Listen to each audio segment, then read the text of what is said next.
بعض لوگوں کا عقیدہ ہے کہ اولیاء اپنی قبروں میں زندہ ہیں. یہ بھی عقیدہ صحیح نہیں ہے. یہ انبیاء کی خصوصیت ہے، اولیاء کے بارے میں نہیں ہے. ابن سعد نے روایت نقل کی ہے، اللہ کے نبی صلی اللہ علیہ وسلم نے فرمایا الانبیاء احیاء فی قبورہم یصلون. انبیاء اپنی قبروں میں زندہ ہیں، نماز پڑھتے ہیں. وہ بھی زندگی دنیاوی ہے نہیں ہے. دنیا میں انبیاء دنیاوی حاجات ہوتی ہیں، کھانا پینا، بیوی بچے، پیشاب پاخانہ، یہ ساری ضرورتیں ہوتی ہیں، ہر انسان کی ہوتی ہیں، انبیاء کی بھی ہوتی ہیں. اسی لیے انبیاء نبی صلی اللہ علیہ وسلم کی سنت ہے، آپ جب بیت الخلاء جاتے تو کیا دعا پڑھتے، باہر آتے تو کیا پڑھتے ہیں. تو یہ ضروریات ہوتی ہیں، لیکن وفات کے بعد یہ سارے علائق، یہ ساری چیزیں انبیاء سے ہٹ جاتی ہیں. کیوں؟ اس لیے کہ وہ زندگی برزخی ہے، دنیاوی نہیں ہے، دنیاوی نہیں ہے.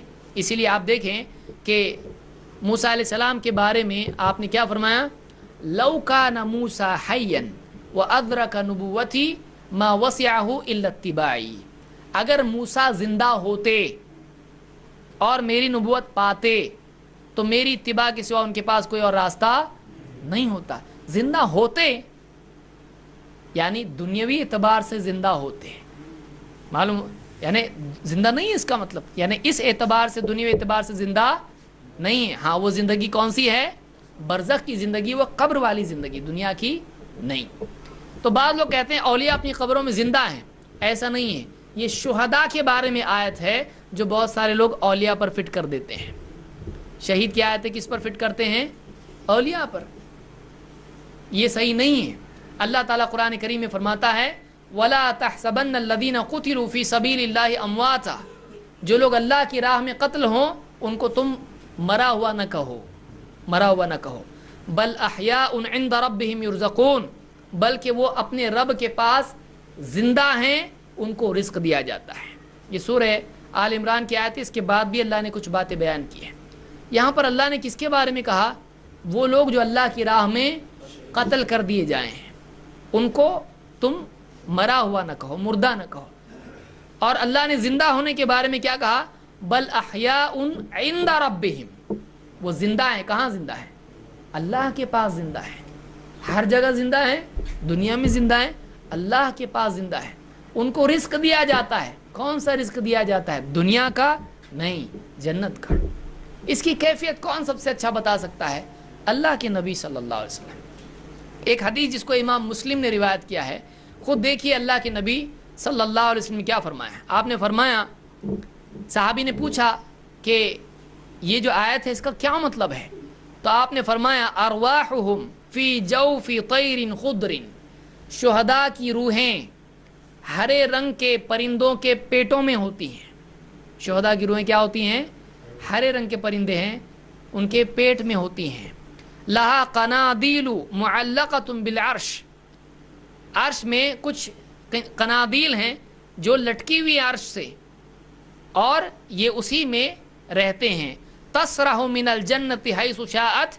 جہاں چاہتے ہیں یہ پرندے، یہ شہداء کی روحیں ان پرندوں میں گھومتی پھرتی رہتی. کہاں پر، جنت میں. کیونکہ جنت الفردوس جو ہے یہ اس کی چھت کیا ہے، عرش ہے. تو جنت میں گھومتی پھرتی رہتی ان کی روحیں، یہ پرندے. ثم تأوی الی تلک القنادیل. پھر ان قنادیل کی طرف یہ لوٹ آتے ہیں. فاطلع الیہم ربہم اطلاعۃ. پھر ان کا رب ان کی طرف متوجہ ہوتا ہے. فقال هل تشتهون شیئا. اللہ نے شہداء سے پوچھا کہ تم کو کچھ اور چاہیے، تم کو کچھ اور چاہیے. قالوا ای شیء نشتہی. وہ کہتے ہیں ہم کو اور کیا چاہیے، ہم کو اور کیا چاہیے. وَنَحْنُ نَصْرَحُ مِنَ الْجَنَّةِ حَيْثُ شِئْنَا. ہم جہاں سے آتے ہیں جنت میں گھومتے پھرتے ہیں، جنت میں ہم جہاں چاہیں گھومتے پھرتے ہیں. فَفَعَلَ ذَلِكَ بِهِمْ 3 مرات. 3 بار اللہ نے ان سے پوچھا. اللہ شہداء سے 3 بار یہ پوچھتا ہے. فَلَمَّا رَأَوْا أَنَّهُمْ لَن يُتْرَكُوا مِنْ أَن يُسْأَلُوا. جب شہداء دیکھتے ہیں کہ ان کو پوچھا ہی جا رہا ہے، جواب دینا ہی پڑے گا، کچھ چاہیے کیا، وہ کیا کہتے ہیں، قالوا یا رب نرید ان ترد ارواحنا فی اجسادنا. اے اللہ ہم تو یہ چاہتے ہیں کہ ہماری روحوں کو ہمارے جسموں میں واپس بھیج دے. حتی نقتل فی سبیلک مرۃ اخری. تاکہ ہم تیرے راہ میں لڑ کر پھر ایک بار قتل کیے جائیں، फिर एक बार शहादत हमको मिले, वापस डाल दे हमारे जिस्मों में।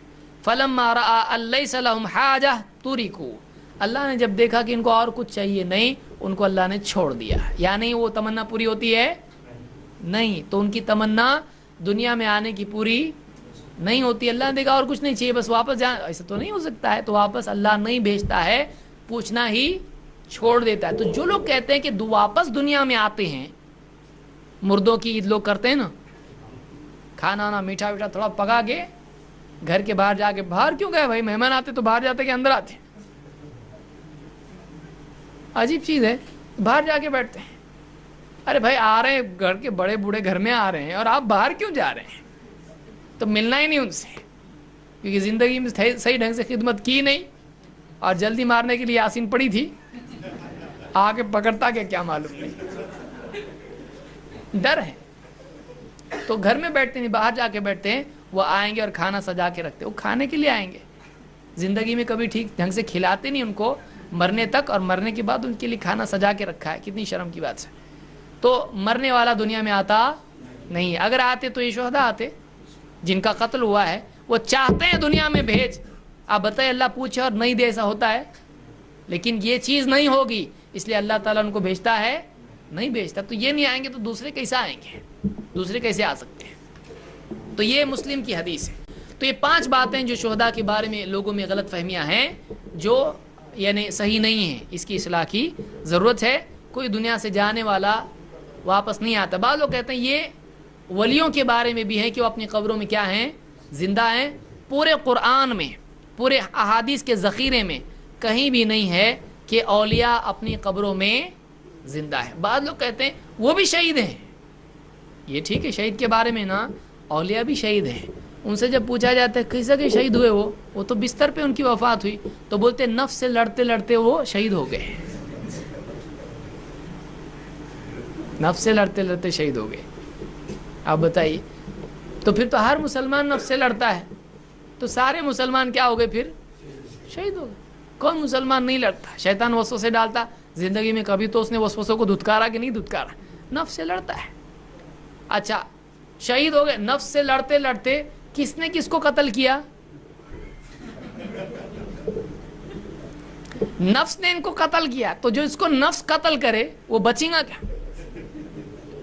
दुश्मन कत्ल करे और बात है, क्योंकि अपने ईमान पे। नफ्स का कत्ल करना कैसा था, कैसा कत्ल किया? मतलब गर्दन काटा, हाथ काटा, पांव काटा, क्या किया नफ्स ने? नफ्स जिसको मार डाले, जो नफ्स के हाथों मारा जाए, तो वो आदमी बर्बाद होगा या हिदायत पर रहेगा? वो बर्बाद होगा। हमको हुक्म क्या है? नफ्स को सुधारो, नफ्स को सुधारो। कद अफलहा मन ज़क्काहा, कामयाब हो गया जिसने अपने नफ्स की इस्लाह की। अब ये इस्लाह करने गया नफ्स ने उसको दे दिया, गया काम से। तो नफ्स तो सुधरा नहीं, इतना डेंजर नफ्स था कि इसने इसका ही काम कर दिया। आप बताइए, शहीद है, इसको शहीद कहा जाएगा? किसी वली ने इस तरह की तारीफ बयान की, किसी मुफस्सिर ने ऐसी तारीफ बयान नहीं की। अरबी दां कोई आदमी पैदा ही नहीं हुआ ऐसा जिसने कहा कि नफ्स से लड़ते लड़ते नफ्स के कतील हैं, नफ्स का कतील। आप बताइए, जिसको किसी यानी गुमराही ने कत्ल किया वो हिदायत पर है? तो नफ्स क्या है? नफ्स गुमराह करता है। इन्न नफ्स लअम्मारतुम बिस्सू, नफ्स इंसान को बुराई का हुक्म देता है और नफ्स मार रहा है उसको। तो ऐसी अजीब गरीब बातें हैं, लोग ज़बरदस्ती सपोर्ट लेने के लिए इस तरह की कुछ भी ला के जोड़ देते हैं, वो और ज़्यादा मामले को ख़राब कर देता है। तो ये अक़ीदा रखना सही नहीं है।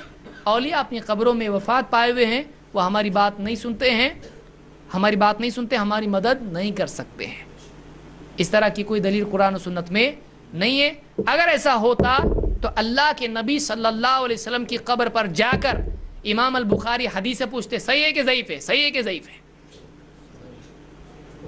इमाम अबू हनीफा जाते कब्र पे, पूछते ये मसला सही है गलत है? कुछ कम्युनिकेशन है? नहीं है। कोई इमाम गया, बड़े बड़े उलमा ज़मीन पे गुजरे हैं, मदीना के इमाम है इमाम मालिक, कभी कब्र पे जाके कुछ पूछे क्या? मालूम है उनको वफ़ात हो चुकी है आप सल्लल्लाहु अलैहि वसल्लम की, और कोई कम्युनिकेशन नहीं होता है अभी।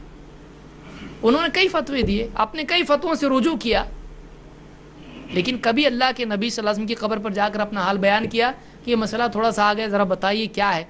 कभी नहीं जाते थे। और आज मुसलमान कब्रों पे जा रहा है। सोचने की चीज़ है। اماموں کا طریقہ کیا تھا؟ وہ قبروں پہ جا کے مانگتے تھے؟ نہیں مانگتے تھے. لیکن آج اماموں کے ماننے کا ہم دعویٰ کریں اور ان کے اعمال کو نہ دیکھیں، ان کے منہج کو نہ دیکھیں، کتنے افسوس کی چیز ہے. تو یہ سوچنے کی چیز ہے.